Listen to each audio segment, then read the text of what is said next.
Hello കൂട്ടുകാരെ, നമുക്ക് ഇന്ന് മുതൽ നല്ല നല്ല കഥകൾ കേൾക്കാം.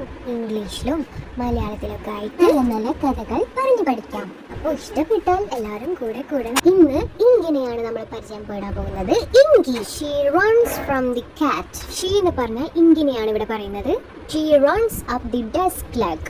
ഡെസ്കിന്റെ കാലുമേൽ കൂടെ അവൾ മുകളിലേക്ക് ഓടി. പൂച്ചനെ കണ്ട് പേടിച്ച ഇങ്കി മുകളിലേക്ക് ഓടിക്കയറി.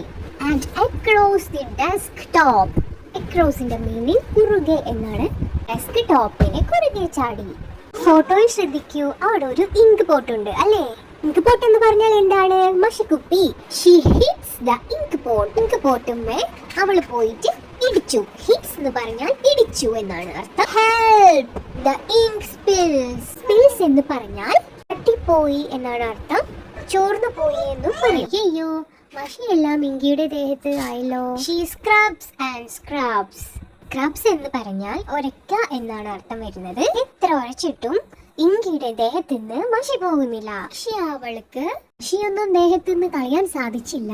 അങ്ങനെ അവളുടെ പേര് ഇങ്കി മൗസ്. അപ്പൊ ഇതാണ് നമ്മുടെ സ്റ്റോറി. സബ്സ്ക്രൈബ് ചെയ്യണേ.